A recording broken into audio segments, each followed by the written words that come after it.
All humans are lazy. We are lazy. I am lazy. You are lazy. Why? Because it's in our nature. If you give any human a task where there is too many obstacles to achieve it, then they are going to give up. Same thing happens in our gaming industry. If the game is too difficult, you cannot even cross the first level, you are going to quit. You are going to uninstall that game. Similarly, in web design or mobile app design, lengthier forms, they are not going to convert better. So try to avoid your very lengthy forms, or don't let users fill hundreds of input fields before trying to use the app. So same thing happens with e-commerce industry. Cart abandonment rate is 69%, and the second major reason for this abandonment is account creation. When it comes to creating a new account or sign up on any e-commerce website, 70% of the people are going to quit. So you can see how this is going to apply to our nature, that we are lazy if we see a lot of obstacles, and if we see that this thing is very difficult to achieve, we are going to give up. Another user behavior is decision paralysis. I have seen it hundreds of times with my wife. Now what you need to do is, if you try to overwhelm your user with too many choices or too many things to select from, she is going to get into a decision paralysis state, and human mind gives up and they cannot make any decision.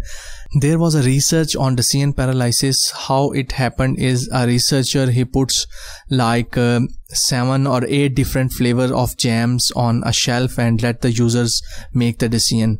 So users were taking more time and they were not trying to buy one of them because they were unable to decide. So then what he did, he just put 2 or 3 flavors of the same jam on that shelf, and the users start purchasing one of them. So this is called decision paralysis. You might have seen on a lot of websites that pricing packages or pricing models of any website or any web app is no more than 4 pricing models or 4 pricing packages.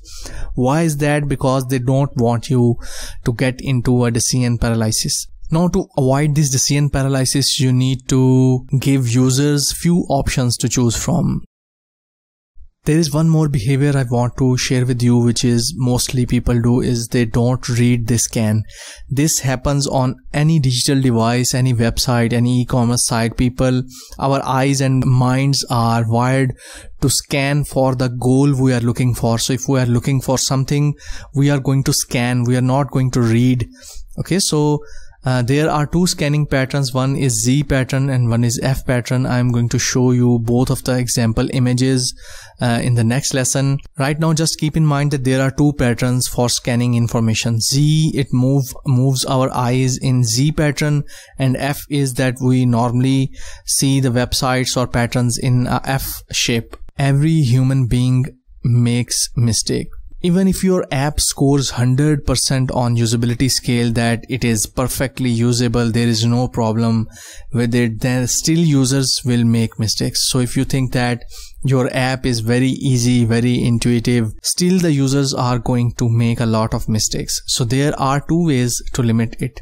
First is that don't let them happen in the first place. Use some affordances, signifiers or constraints to limit happening that mistake. So second is that you need to guide the user to fix the mistakes easily. You have seen that when you delete some emails from Gmail, it gives you option to undo. You can easily revert back to the emails. You can easily get back the emails you have deleted. Another problem with humans and human brain is attention and distraction. So we have very minimal attention, and if someone distracts us, we are going to lose our focus.